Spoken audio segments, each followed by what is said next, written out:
Pastor Gary asked me this morning if Cheryl and I could introduce Sandy, and I said, yeah, we'll make it quick, and he looked at me and laughed. And I thought, oh, I just lied in church. But we will make it quick because we know that what Sandy has to say is going to be really, really special.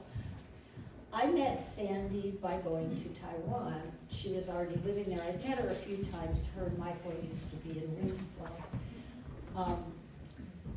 Even after she met me, Michael and Sandy let Cheryl and I stay at their house many, many times for very long, lengths.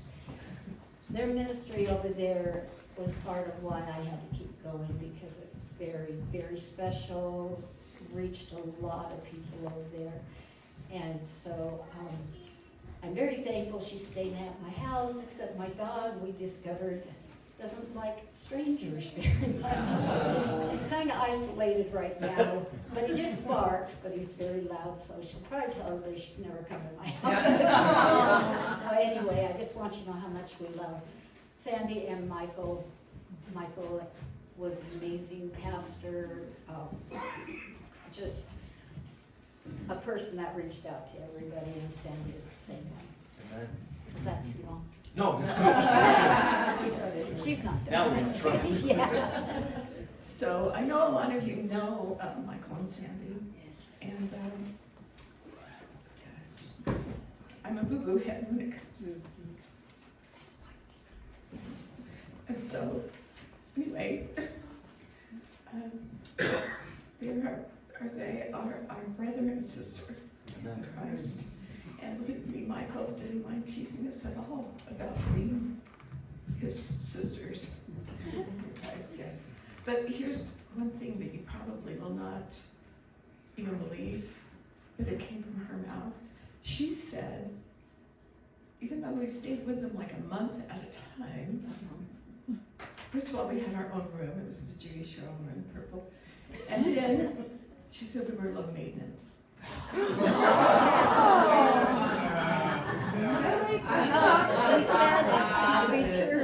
so it's stayed right here. So we want to introduce our friend, sister, Sandy Haggard. And I do believe this is the first time she's spoken about Michael, so yeah. Amen. Amen.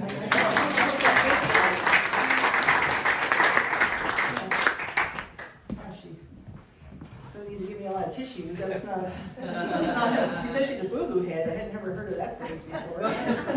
Hopefully I'm not a boohoo head, but we'll see. So I decided if I wrote a book, I would call it The Reluctant Missionary. So I thought, well, I'm putting together slides for you guys, and I'll just call it that, because that's what I kind of felt like. But I'm originally from Missouri, farmer's daughter, dairy farmer's daughter, actually. And then later moved to Winslow, Arizona, and then to Taiwan, and then now I live in Kansas. So that's like a long story short, but let's see if we can get a little bit with it. So Pat, let's go to the next one. So I know it's small, it's mostly just for me, just for my little notes there to just kind of explain a little bit. So my salvation story is that I was a churchgoer all my life. I believed the stories from the Bible. I believed Jesus did what he said he did. But around the time I was going to college, I got to thinking, like, what do I want to do with my life? Or, what's the meaning of everything? And I just thought, I don't quite understand how Jesus and God and Holy Spirit all kind of connects. And so I was praying that God would show me that. Well, that's the kind of prayer that God will just answer right away. And so I wasn't on campus like 2 days, and I met a very bold Christian who invited me to church that night. And I said, I'm bored, there's nothing going on yet. I'd love to go to church. And it was a very kind of bold church. And after the service, the pastor asked me very directly, are you going to go to heaven? And I said, well, I sure hope so. I've been in church all my life. And he said, well, there's a way you can be sure. And I'm like, really? How can you be sure? And so he and his wife led me through a salvation prayer. And so you all have probably done something similar, but it was something super simple, as in, Lord, I'm a sinner. I believe you died for my sins. Help me to live for you. Amen. Amen. And so that's all really a person needs to do. And I just thought there's a lot of other people that need to hear this kind of a simple message that you just need to close the deal with God. Okay, next. Okay. And so then went through college as a Christian woman, and from like age 22 to 24, I was living as a single Christian woman in St. Joe, Missouri. And I met a pastor, and he asked me if I had a boyfriend, and I said, it's kind of hard to meet a Christian 24-year-old guy. I don't know if you all have ever found that. And so around that same time, a 24-year-old pastor moved to town and met this man. And so that man just kind of made sure that we met. And long story short, now that man lives in Kansas, an hour from us, from where I live now. So we were able to reconnect with him. And then we lived in St. Joe for a little while, and then we moved to Winslow, Arizona, initially to work with the Navajo Red Sands Church, or Red Sands School that's there. Am I in the right spot? I feel like can people see me? Should I step up on a step? Okay. All right, can you see me? All right. All right, so we lived in Winslow for, gosh, about around 14 years altogether, but around the 13-year mark, Michael was kind of getting the missionary itch. And so I just kind of told him, I said, you know, the Desert Pines Association was going to go to Taiwan for 10 days, and I said, you just go on that trip and kind of get your yayas out and come back to Winslow, because I have a full-time job at NPC. We had a little couple acres with goats and chickens and ducks and dogs and cats. We had like we were kind of settled right there. But of course he came back, and the whole 3-hour drive back from Sky Harbor Airport, he's telling me how exciting Taiwan was and how they really need to know the gospel. And I kind of had a sense of fear and excitement all at the same time. And it took a lot of convincing or a lot of praying and different things, and I finally said, well, you know, I'm a school teacher, so next summer I'd be willing to go, but I want to make it past vacation stage. I want to go for like 5 weeks and just kind of know what it'd be like to live there.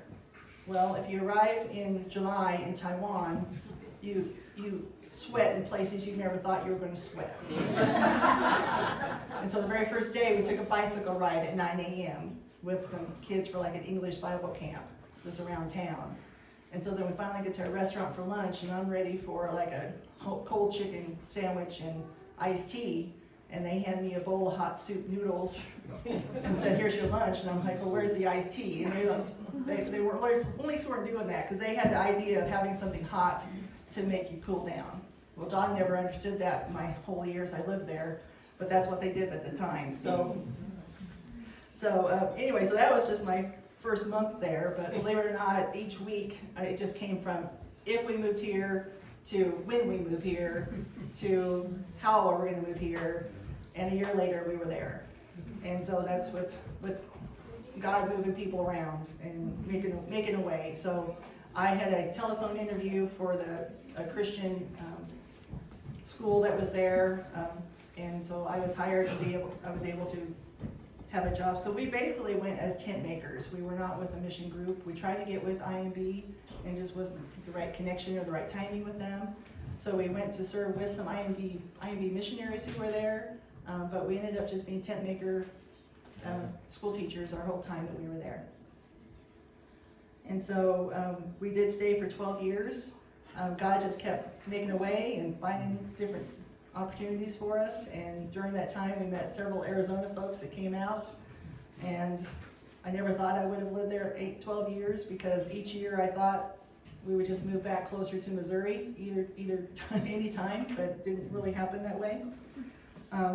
So I ended up teaching at a university for 10 years, and during the visits that we had from several people from this area, that's when we did things like Easter egg hunts and dyeing Easter eggs and having Christmas activities. And I was the only white person in the town and the only white person, or at least American, at the school. So they kind of let me get by with things. So I basically just taught a gospel message every Easter and Christmas in all of my classes. So all of my students. And so I just had a PowerPoint that showed Jesus on the cross, and I just said, this is what Christians believe. And so they knew I was a Christian, so basically it was just like, this is what I believe, what do you all think? And so I was kind of given I couldn't give an invitation in class, but I could sure share. And that's all God wants you to do, is just share. Okay, so then 5 years ago, we moved back to America. We looked for jobs all over the country, But I was really thankful that we were able to move back to a place within 3.5 hours of my hometown. And so that was really, really nice. So anyway, I want to talk about a couple of things about just Chinese culture before we move on to other stuff. So the first one is, I'm not very good at the tones and being able to speak the language very well.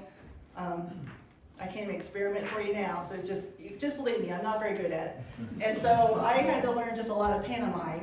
And so I would actually, I think I just learned to be kind of brave and trusting that I would go into a salon and just hold my fingers up like scissors and just go like this, like I want to have a haircut. And then they'd probably say blah, blah, blah, which meant how short.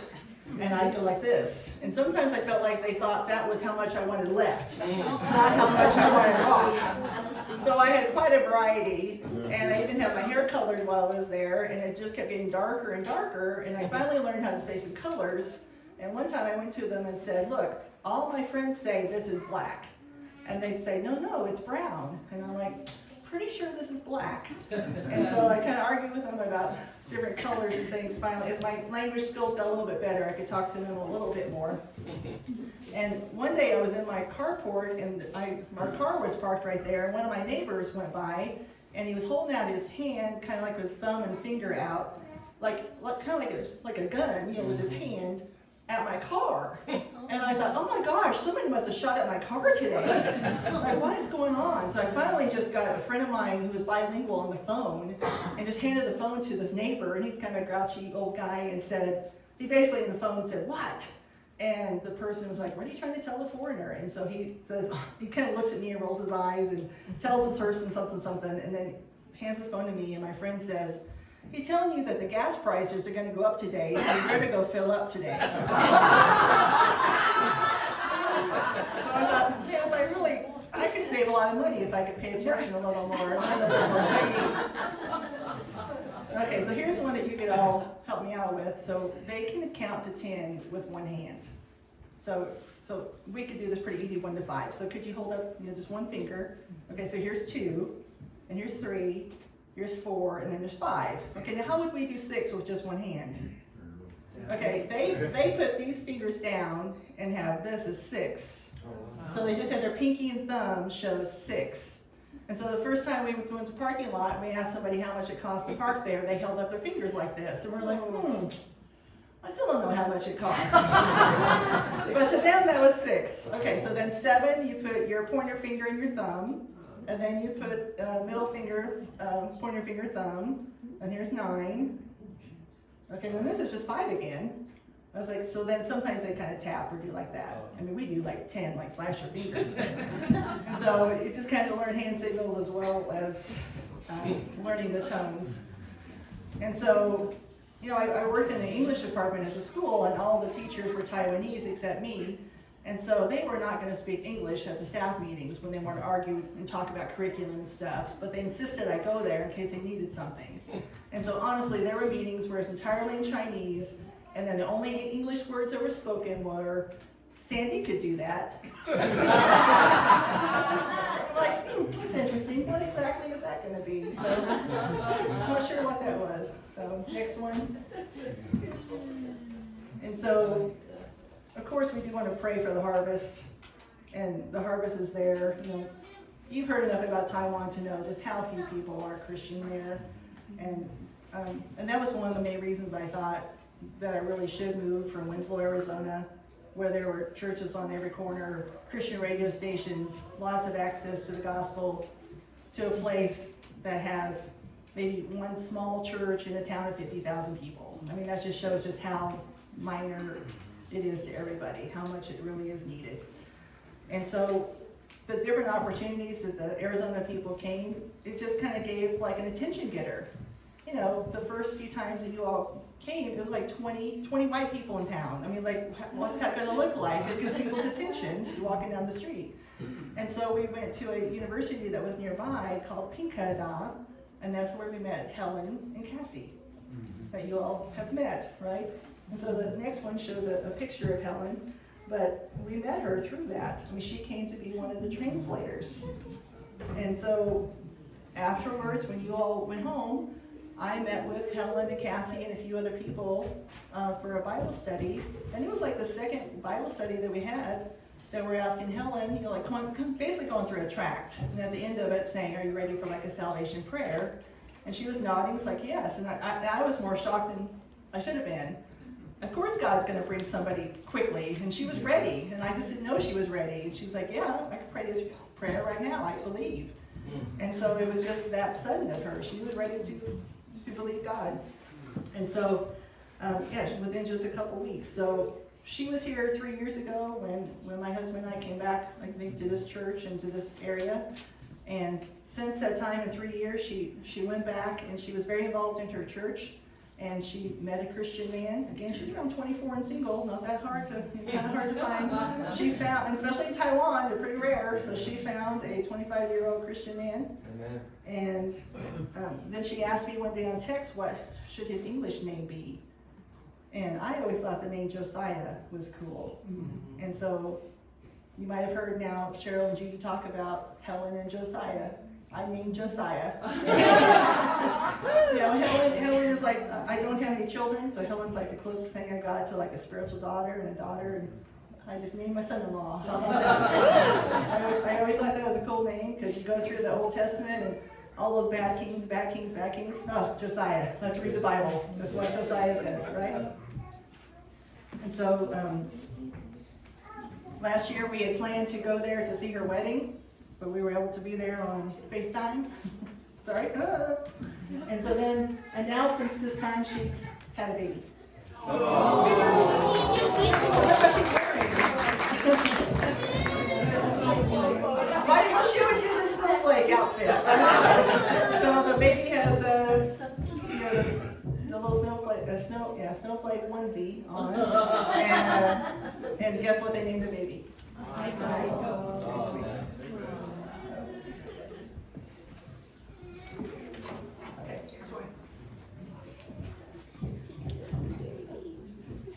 Is there a next one, Dana? Okay.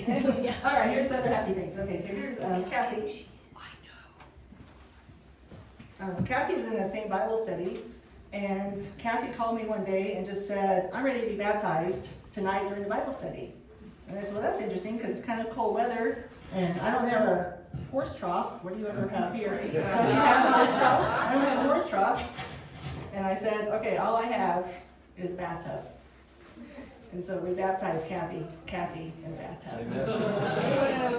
Because she was determined to commit to Christ just that night. And so later, Cassie was very active in a church in Taipei, met a Christian man, got married, has a little baby. And the baby is a girl, and the baby's name is Esther. The most beautiful name in the Bible. And so we were able to visit there, I know it was 3 or 4 years ago. We went back for Tracy, I don't know if she came ever back, but Tracy's wedding. And one thing they do in Kansas is quilt. And I'm not really one to just sit in a room by myself and quilt, or to do hobbies by myself, but ladies at my church in Kansas were quilting, so I'm like, okay, if we can do this together, I'll do it. And so I told one of them I was going to go to Taiwan and I wanted to make a baby quilt. So this is the only baby quilt I've ever made. And so this is baby Esther, and Michael was able to hold her. And so, so then a little bit about Taiwan is that as we are now getting less and less restrictive on masks and social distancing, they are now shut down. They were very strict at the beginning. They had people who came over from Wuhan, China to their airport, and they were, it's a smaller country, so they were able to restrict them. As soon as they came over, they put them in a hotel and kept them isolated.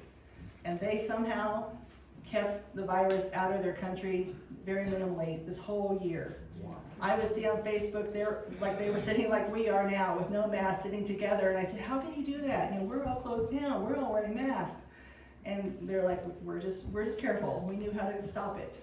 Well, they've got complacent. It's been this long, and so now they're getting 200 or 300 cases a day in Taiwan. So now Cassie and Helen were just telling me that they are locked down. And when they go out, they're wearing masks and who knows what all. I told them back in Kansas, I was actually wearing gloves and a mask to the grocery store. Weren't we all kind of crazy at the beginning? I was like, thinking back, I can't believe I wore gloves to the grocery store, but I did. I was just very cautious last year. And so, anyway, so pray for Taiwan as they are getting a lot more cases of it over there, and they were a lot more restrictive. And so I've written here that I love Taiwan and I love to support any kind of mission that is going there. And so, and again, I'm not a pastor, I'm a school teacher, so I don't have a 3-point sermon for you today. But I do have a verse, just in the last few verses of Matthew. The 11 disciples traveled to Galilee, to the mountains where Jesus had directed them. When they saw him, they worshipped, but some doubted. Then Jesus came near and said to them, "All authority has been given to me in heaven and on earth. Go therefore and make disciples of all nations, baptizing them in the name of the Father and of the Son and the Holy Spirit, teaching them to observe everything I have commanded you. And remember, I am with you always to the end of the age." And so here are the points about go, and a lot of you have gone, and a lot of times we say if you're not going to go, then support, and you all have supported, and then baptize. And so we've shown now you can baptize in cattle troughs and bathtubs and rivers, and I was personally baptized in a hotel swimming pool, and so that works. And then to just continue to teach them to live as Christ would want us. And so now I live in Erie, Kansas, southeast Kansas. It's not really near any close town to tell you, but if you've ever heard of Joplin, it's about an hour and a half from Joplin on the Missouri side. Like I say, I'm originally from Missouri, so I am able to travel up there about 3.5 hours to see my brother and sister.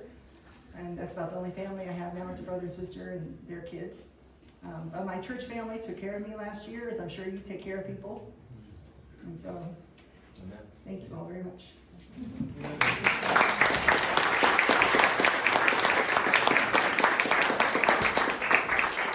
So we still got 35 minutes. No. You can hop on. Does anybody have questions?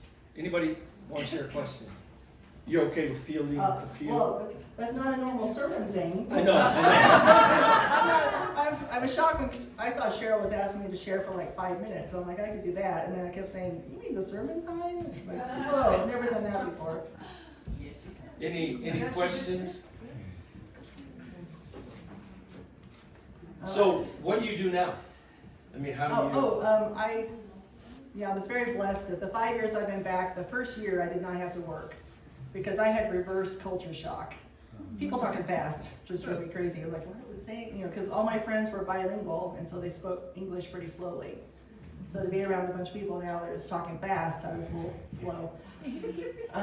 And so I did get a job 4 years ago at the local community college where I run a program called RSVP that I think is in this area, Retired Senior Volunteer Program. And so it's for people 55 and up.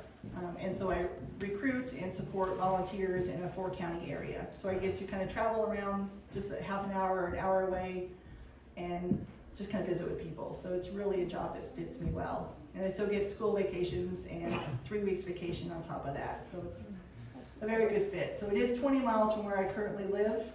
And I certainly debated whether I wanted to continue at the same church where my husband was a pastor or to move over there, but I stayed. Yep. Hey, sister, when you were in Taiwan, how far were you from town Kaohsiung? Well, at one point I lived there. We lived different places. We were always in the south. I lived in Kaohsiung for a couple of years in a very small apartment. Did you ever meet her sister and brother, my wife's sister and brother, Matt and Marla Hannah? Cornerstone Baptist. No, I've been sorry. there for 30 years. Oh. Pastor talked to him for a long time this year. Oh. That's pretty cool. Oh, that's awesome. No, I haven't heard them directly. Yeah, so many. I guess I should be repeating questions for people. Are there people in the cars? There are. Okay, so he just asked me if I've ever heard of someone specifically in Kaohsiung, and I haven't. do you ever find yourself talking to somebody and then saying Mandarin words and they give you a weird look? Oh, I wish I could say I was that fluent that I think of things. Sometimes I dream in Chinese. So it's still kind of there. I'd really like to learn Spanish from where I live, and they say anytime you learn another language that you already know some, then all these other languages came back. So when I lived in Winslow, I actually learned how to read Navajo so I could read the Bible. And so, because it's all phonetic, that's how they've written it, you know. And so when I started learning Chinese, I was thinking of Navajo words I hadn't thought about in 2 years prior. Which in Navajo, I can just say hello and thank you, and boy, it's hot. That's it. Yeah, just doing this is very hot. So I can talk a little bit about weddings or baby traditions or something. You know, we were at a restaurant yesterday and somebody had a really tiny baby there, and somebody was saying, oh my gosh, somebody has this really tiny baby. But the culture there is for a mom and her baby to stay pretty much inside for the first month. And then they have a little celebration at the end of the month. And so I think it's really smart. It just, and it gives the woman the time to rest, bond with her baby. People bring her fish soup. You know, people just take care of the mom. They eat and drink a lot of soup there. Yes, Pat? I don't really have a question, but we did a couple of trips over to you guys, and I gotta tell you, it was the most amazing missionary trips. When you go there as an American, you're kind of a rock star just because you're from America. So that gets you in the door, and Sandy would get us in the school to do one classroom, some activities with them, which does give you the opportunity to talk about what you believe in. And by the end of the day, there was 6 or 8 other classrooms that wanted you to come into class, and then for days we just all day long we're doing the Yeah, you took your show on the road. That's until right. we're just dying. But it was quite an experience, and they were just people magnets. And Michael, he was a kid magnet. I mean, 100 kids would just gather around him because he showed up. I never have been able to figure out how to knock on the top of my head and have a hollow sound come out of my mouth. He was, It helps to know tricks where you don't have to know language. yeah. You just do funny things with your hands, or he could knock on it like a bone on his skull with his mouth open and make a sound. Makes sound like all of your own. And so that's what he's talking about. That would be Yeah, you great. can practice that later if you like. I can't figure it out. So those were really amazing, memorable trips we had. Yeah, thank You you. guys. Anything else, Pastor? I'm good. If you're Okay, good. question Oh, in the got back. one in the back. Do you have plans to return for visits? Yeah, I think I wrote up here someplace that, like maybe I could join Cheryl and Judy on the road and we take our little dance show on the road. But yeah, just for a week or two at a time. I don't have enough Chinese to just move back there, you know. Not alone. A lot of people do that. You know, they just go and work at a school there, and as we were traveling there as a couple, we met single people traveling there totally alone, and I thought that was really gutsy. But I'm not that gutsy. I'm just gonna stay in Kansas and come visit you all in Arizona once in a while, and Taiwan once in a while, and I think that'd be plenty. But yeah, I hadn't met Judy so it's funny, I met Judy in Taiwan. I had seen Cheryl do the church lady up in Winslow before. And met her a couple of times. Okay, never won one of these before either, so this is kind of cool. So, yeah, so thank you all very much for all your support and prayer and your prayer last summer. I really appreciate it. Man, thank you.